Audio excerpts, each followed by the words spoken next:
کہا جاتا تھا کہ عمران خان اور اسٹیبلشمنٹ کے مابین مذاکرات ہو سکتے ہیں، بات ہو سکتی ہے، اکٹھے بیٹھ سکتے ہیں، لیکن کور کمانڈر کانفرنس میں یہ طے کر دیا گیا ہے، یہ جو کہہ دیا گیا ہے کہ کسی کو 9 مئی والے کو نہیں بخشا جائے گا۔ تو مسلم لیگ نون والے کانوں تک راضی، لیکن قاضی فیصل صاحب کا رویہ دیکھا تو بالکل ہی نیچے ڈھہ گئے۔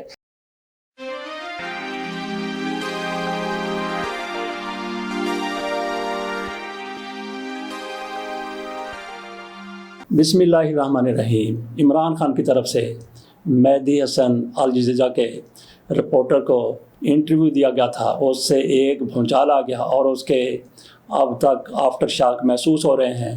مسلم لیگ نون کی طرف سے اس پر شدید تنقید کی جا رہی ہے۔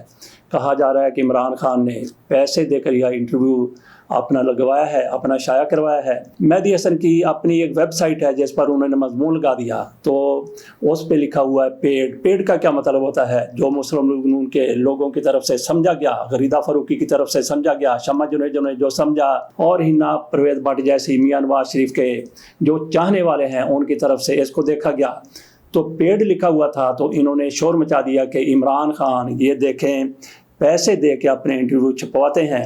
جیسا کہ پہلے ایک اکانومسٹ میں آرٹیکل لگا تھا، اس پر بھی کہا گیا تھا کہ عمران خان 5 لاکھ روپیہ دے کر ایسے آرٹیکل چھپواتے رہتے ہیں، جبکہ اصل میں ہوتا یہ ہے کہ عمران خان کے ساتھ جو انٹرویو کرتا ہے، جو اس کا کالم چھاپتا ہے عمران خان کا، تو اس کی پھر کیا کہنے، اس کے وارے نیارے ہو جاتے ہیں۔ جس طرح سے عمران خان کے انٹرویوز، عمران خان کے آرٹیکلز پڑھے جاتے ہیں، ایسا دنیا میں بہت کم ہوتا ہے کہ وہ ویب سائٹ اچانک سے اوپر اٹھ جاتی ہے۔ یہاں تو ہم نے یہ بھی دیکھا کہ پچھلی مرتبہ عمران خان جب سپریم کورٹ میں پیش ہوئے تھے ویڈیو لنک کے ذریعے، تو اس کے بعد سپریم کورٹ کی ویب سائٹ کے کتنے زیادہ سبسکرائبر اچانک سے بڑھ گئے تھے، ہزاروں کی تعداد میں بڑھے تھے۔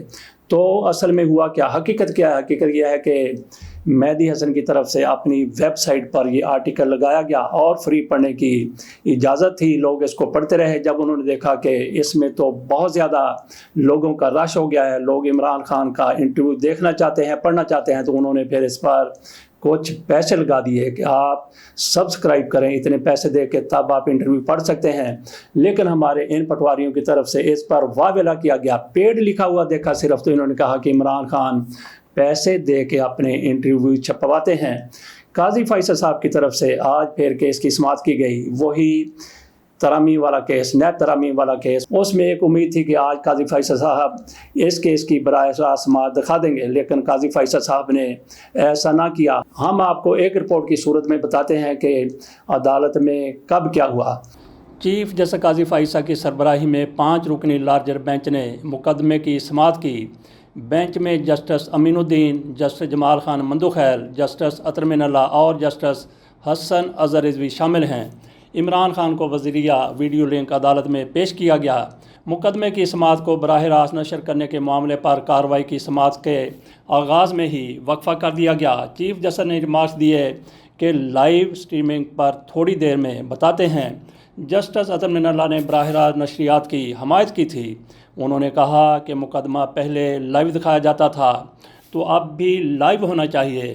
اس پر خیبر پختونخوا کے ایڈوکیٹ جنرل نے کہا کہ یہ مقدمہ عوامی مفاد اور دلچسپی کا ہے۔ چیف جسٹس نے ریمارکس دیے کہ یہ ٹیکنیکل کیس ہے اور اس میں عوامی مفاد کا معاملہ نہیں ہے۔ بعد ازاں کیس کی سماعت براہ راست دکھائی جائے گی یا نہیں، اس پر بینچ مشاورت کرنے کے لیے چلا گیا۔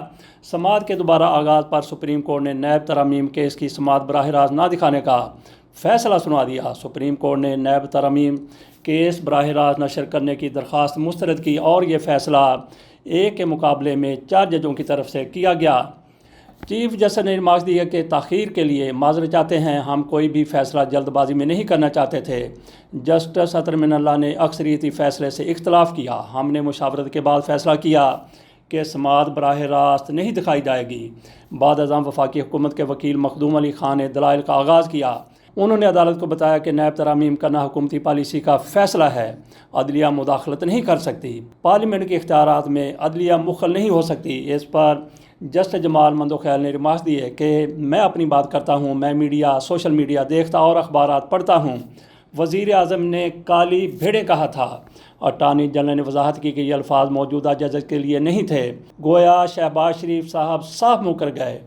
انہوں نے کہا کہ یہ الفاظ موجودہ ججز کے لیے استعمال نہیں کیے گئے، جبکہ شہباز شریف نے اپنے خطاب میں یہ کہا تھا کہ کچھ جج عمران خان کو ریلیف دے رہے ہیں، تو پھر یہ کس کے بارے میں تھے؟ کون سے جج صاحبان ہیں؟ کیا ماضی کے ججوں نے عمران خان کو ریلیف دیا تھا؟ بہرحال اٹارنی جنرل صاحب شہباز شریف کی طرف سے اس معاملے سے مکر گئے۔ جسٹس جمال خان مندوخیل نے مزید کہا کہ نیب قانون ان لوگوں پر لاگو ہوتا رہا جو حکومت سے باہر رہے، پھر وہی لوگ جب حکومت میں آتے ہیں تو دوسرے لوگ نیب کی زد میں آ جاتے ہیں۔ عطر من اللہ نے ریمارکس دیے کہ نیب ترامیم کیسے آئین سے متصادم تھیں، وجوہات کیا بتائی گئیں، قانون میں طے کردہ کرپشن کی حد سے کم کیسز دیگر عدالتی فورم پر چلانے کا ذکر ہے۔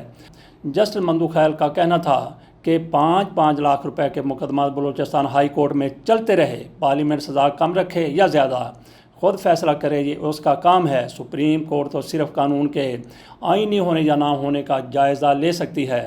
مخدوم علی خان نے یہ بھی کہا کہ میری رائے بالکل ایسی ہے کہ لیکن اٹارنی جنرل بہتر جواب دے سکتے ہیں۔ جسٹس من اللہ نے کہا کہ پرویز مشرف کیس میں اسلام آباد ہائی کورٹ نے نیب تحقیقات کی بات کی، کسی جج کو نیب قانون سے کیسے استثناء دیا جا سکتا ہے؟ ہم ججز مقدس گائیں کیوں ہیں؟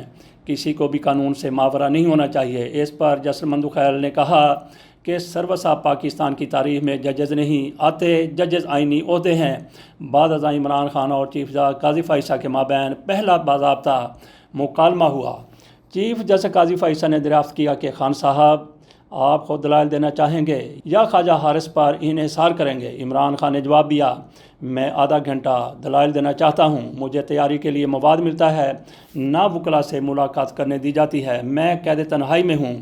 عمران خان کا مزید کہنا تھا کہ فروری کو ملک میں سب سے بڑا ڈاکہ ڈالا گیا۔ اس پر چیف جسٹس نے ریمارکس دیا کہ یہ بات اس وقت نہ کریں، ہم ابھی نیب ترامیم والا کیس سن رہے ہیں۔ سابق وزیر اعظم نے کہا کہ ہماری 2 درخواستیں جو انسانی حقوق کے خلاف ورزی سے متعلق ہیں وہ آپ کے پاس موجود ہیں۔ چیف جسٹس نے بانی پی ٹی آئی سے مکالمہ کیا کہ اس میں آپ کے وکیل کون ہیں؟ عمران خان نے بتایا کہ میرے وکیل حامد خان ہیں۔ قاضی فائصہ نے کہا کہ حامد خان ایک سینئر وکیل ہیں، انہوں نے ملک سے باہر جانا تھا تو ان کو ان کی مرضی کی ایک مقدمے میں تاریخ دے دی ہے۔ بعد ازاں عمران خان نے بتایا کہ چیف جسٹس صاحب جیل میں 1 ونڈو آپریشن ہے جس کو ایک کرنل صاحب چلاتے ہیں، آپ ان کو آرڈر کریں کہ مجھے قانونی ٹیم سے ملاقات کرنے دیں۔ وہ مجھے قانونی ٹیم سے ملاقات کرنے نہیں دیتے، مجھے یہاں قید تنہائی میں رکھا ہوا ہے، میرے پاس مقدمے کی تیاری کا کوئی مواد نہیں اور نہ ہی لائبریری ہے۔ چیف جسٹس نے ریمارک دیا کہ آپ کو مواد بھی فراہم کیا جائے گا اور وکلا سے ملاقات بھی ہوگی۔ اگر آپ قانونی ٹیم کی خدمات لیں گے تو پھر آپ کو نہیں سنا جائے گا۔ چیف جسٹس سے مکالمے کے دوران عمران خان نے جواب دیا کہ کسی قانونی شخص سے معاونت تو ضروری ہے، تیاری کے لیے خواجہ حارث اور 1-2 اور وکلا سے ملنا چاہتا ہوں، یہ ملک کی زندگی اور موت کا مسئلہ ہے، اڈیالہ میں سب کچھ کرنل صاحب کنٹرول کرتے ہیں، پہلے بھی وکلا سے ملنا چاہتا تھا لیکن ممکن نہیں ہوا۔ بعد ازاں سپریم کورٹ نے خواجہ حارث کو بانی پی ٹی آئی سے ملاقات کرنے کی اجازت دے دی۔ عدالت نے ریمارکس دیا کہ عمران خان سے خواجہ حارث جب ملنا چاہیں مل سکتے ہیں، بانی پی ٹی آئی کو مقدمے کا تمام ریکارڈ فراہم کیا جائے، 50 لوگ ساتھ لے کر نہ جائیں، 1-2 وکیل جب چاہیں عمران خان سے مل لیں۔ اس کے ساتھ ہی وفاقی حکومت کے وکیل مخدوم علی خان کے دلائل مکمل ہو گئے۔ عمران خان کے وکیل خواجہ حارث نے دلائل کے لیے 3 گھنٹے کا وقت مانگا تھا۔ عدالت نے نیب ترامیم کیس کی سماعت آئندہ ہفتے تک ملتوی کر دی۔ چیف جسٹس فائصہ نے ریمارکس دیا کہ تاریخ کا اعلان شیڈول دیکھ کر کریں گے۔ اور یہاں پہ یہ بھی بات کر دی جائے کہ آج ہی کور کمانڈر کانفرنس بھی تھی، فارمیشن کمانڈر وہاں پہ موجود تھے، ان کی طرف سے جو کچھ اعلامیہ جاری کیا گیا اس کو دیکھ کر مسلم لیگ نون کے لیڈر، مسلم لیگ نون کی لیڈر میاں اور ان کے ورکر اور سپورٹر، صحافی، یہ سارے کے سارے ان کو یوں لگا کہ باد صبا کے جھونکے آ رہے ہیں۔ ان کو کیوں جھونکے آ رہے تھے ذرا ملاحظہ کیجئے یہ بھی کہ کور کمانڈر کانفرنس کے دوران کیا کہا گیا۔ Army chief general Asim Munir کی زیر صدارت ہونے والی کور کمانڈر کانفرنس میں 9 مئی کے منصوبہ سازوں، مجرموں اور اس کی حوصلہ افزائی کرنے والوں اور سہولت کاروں کو انصاف کے کٹہرے میں لانے کے عزم کا اظہار کیا گیا۔ فورم نے کہا کہ قانون کی عملداری کو قائم کرنے اور 9 مئی کے مجرمان کے خلاف فوری اور شفاف عدالتی اور قانونی کارروائی کے بغیر ملک سے ایسے سازشی عناصر کے ہاتھوں میں ہمیشہ یرغمال رہے گا۔ 83ویں فارمیشن کمانڈر کانفرنس جس میں corps commanders, principal staff officers اور پاک فوج کے تمام فارمیشن کمانڈرز نے شرکت کی۔ اس فورم نے واضح کیا کہ پروپیگنڈا کرنے والوں کی پشت پناہی غیر ملکی اسپانسرڈ پراکسیوں کے ذریعے کی جاتی ہے تاکہ بلوچستان کے نوجوانوں کو امن اور ترقی سے دور رکھا جا سکے۔ فورم نے مشرقی سرحد پر موجود صورتحال اور مقبوضہ جموں و کشمیر میں معصوم کشمیریوں کے ماورائے عدالت قتل کے تازہ ترین واقعات کا بھی جائزہ لیا۔ کانفرنس میں شرکا نے مزید کہا کہ ریاستی اداروں بالخصوص افواج پاکستان کے خلاف جاری شدہ ڈیجیٹل دہشت گردی مضمون سیاسی مقاصد کے حصول کے لیے بیرونی سہولت کاروں کی مدد کے ساتھ کی جا رہی ہے۔ اس کا مقصد جھوٹ اور پراپیگنڈا کے ذریعے پاکستانی قوم میں مایوسی پیدا کرنا ہے۔ قومی اداروں بالخصوص افواج پاکستان اور عوام کے درمیان خلیج ڈالنا بھی ہے۔ شرکا کا کہنا تھا کہ پاکستانی قوم جھوٹ اور پراپیگنڈا کرنے والوں کے مذموم اور مکروہ عزائم سے پوری طرح باخبر ہے اور ان ناپاک قوتوں کے مذموم ارادوں کو مکمل اور یقینی شکست دی جائے گی انشاءاللہ۔ یہ آپ نے سن لیا کہ کور کمانڈر کانفرنس میں سارے کے سارے 9 مئی کے حوالے سے اشارے تحریک انصاف کی طرف تھے، گو کے نام نہیں لیا گیا۔ اس چیز کو دیکھتے ہوئے مسلم لیگ نون کو ایک بڑا حوصلہ ملا کہ عمران خان کے خلاف صورتحال اسی طرح سے بدتر ہے، بدترین ہے، لیکن اس کے ساتھ ہی پٹواریوں کے اس وقت اوسان خطا ہو گئے جب قاضی فیصل کی طرف سے عمران خان کی عدالت کے اندر پذیرائی ہوئی۔ تو اس چیز کو دیکھتے ہوئے یہ لوگ پریشان ہو گئے کہ عمران خان کو اب ریلیف ملنا شروع ہو جائے گا۔ تو ناظرین، اگر رابطے ہوتے رہیں تو لوگوں کے درمیان غلط فہمیاں دور ہو جاتی ہیں، دوریاں قربتوں میں بدلنا شروع ہو جاتی ہیں۔ قاضی فیصل صاحب کی طرف سے عمران خان کے ساتھ جو براہ راست مکالمہ ہوا، اس سے پہلی سماعت کے دوران ہم نے دیکھا تھا کہ صرف 2 الفاظ کا تبادلہ ہوا تھا، عمران خان نہیں بولے تھے، اس کو بھی پازیٹیو لیا گیا۔ لیکن آج تو قاضی فیصل کی طرف سے عمران خان کے ساتھ جس طرح سے گفتگو کی گئی ہے، جو مکالمہ کیا گیا ہے، اور جس طرح سے ان کی طرف سے یہ کہا گیا ہے کہ آپ کا وکیل آپ سے ملاقات کر سکتا ہے، تو اس سے عمران خان کے لیے قاضی فیصل کے اندر نرم گوشے کا اظہار ہوتا ہے۔ آگے چلیں گے تو مزید بھی قاضی فیصل صاحب عمران خان کے لیے کوئی راستہ صاف کرتے ہوئے ہو سکتا ہے کہ نظر آ جائیں، اور یہی وجہ ہے کہ آج عمران خان کے ساتھ جو ان کا رویہ تھا، دوستانہ رویہ تھا، مثبت رویہ تھا، اس کو دیکھ کے نون لیگ والے پٹواری پریشان ہیں کہ عمران خان کو ریلیف مل رہا ہے۔ ایک طرف نون لیگ والے بڑے خوش ہیں کہ دیکھیں کور کمانڈر کانفرنس نے کس طرح سے ہمارے نقطہ نظر کو آگے بڑھایا ہے۔ کہا جاتا تھا کہ عمران خان اور اسٹیبلشمنٹ کے مابین مذاکرات ہو سکتے ہیں، بات ہو سکتی ہے، اکٹھے بیٹھ سکتے ہیں، لیکن کور کمانڈر کانفرنس میں یہ طے کر دیا گیا ہے، یہ جو کہہ دیا گیا ہے کہ کسی کو 9 مئی والے کو نہیں بخشا جائے گا۔